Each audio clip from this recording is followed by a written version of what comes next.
Welcome back to Inside Politics. We're talking today Dr. Bruce Oppenheimer from Vanderbilt University, a congressional expert.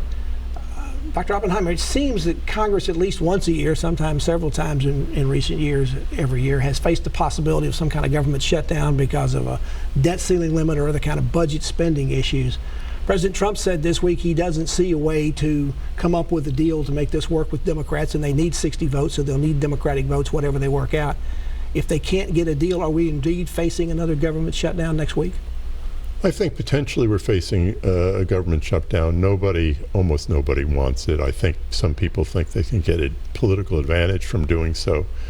I think this is hold on to your seat and see what happens. It's especially problematic if you do it before the holidays, because in fact there are some checks that have to go out to people. And having people now on the one hand, they will have holiday days off, but you really have problems if you start shutting down government programs that people depend on. President Trump is known as the reality TV president. That's a reputation he's developed. Is he just building drama on this as you would in a good TV reality show? Is he serious? Is this just a negotiating tactic?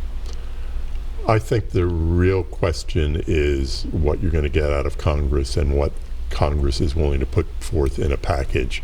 And I take, the negotiations are not going to involve the president directly. They're going to involve the Senate and House leaders trying to put together a deal. The last couple of times there have been shutdowns. I can remember one back in the Clinton administration. I believe there was one under Obama briefly. Every time the Republicans generally came out the worst on it. Who comes out the worst this time? Is it the Republicans again? Is it the Democrats? Have we reached a point where it's going to be on both parties? I think it will more likely be a bit on both parties, and it depends on what the underpinning for the shutdown happens to be and who appears to be intransigent. I think that's where you run into trouble. In previous cases, Congress and the majority party in Congress has gotten the blame, not the president. But the question is, with the Republicans in majority control of Congress and a Republican president, who's going to get the blame? In the two previous cycles with the Obama administration and during the Clinton administration, we had divided party control of government. We don't have divided party control now. The other big issue that looms in Washington, and indeed kind of looms over the whole country, is this sexual harassment issue that continues to grow. There's been a bipartisan tone to it to some ways in Washington. On the Republican side, there's this concern about the Alabama Senate candidate, Roy Moore, being elected in a special election to come to Washington to be the Alabama's next senator.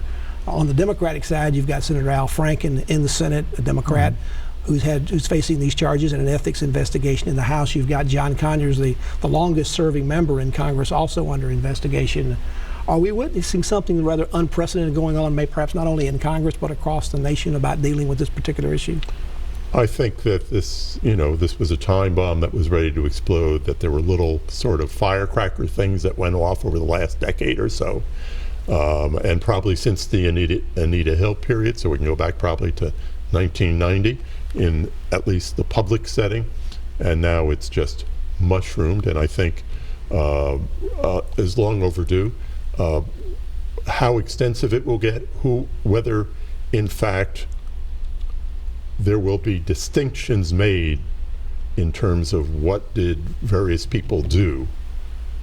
I think that's a question yet to be raised. I think right now the public is tending to lump them into all one big basket and not distinguishing too much. And in the private sector, and that includes the president. And in the private sector, there's some immediate action in a lot of cases. People have been losing their jobs. In Congress, because they're elected officials, it's a little more complicated than that. Congressman Conyers is getting more heat than anybody to resign. Even his leader, Nancy Pelosi, has urged him to resign. Is he going to be able to withstand that heat? I don't.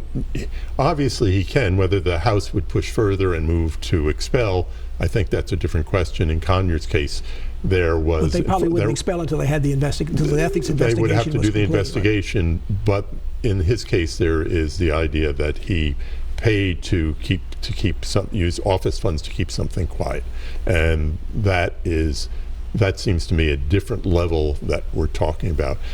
It's very hard to predict what will go on because if Conyers doesn't want to resign, then there's nothing to get him to resign short of being expelled.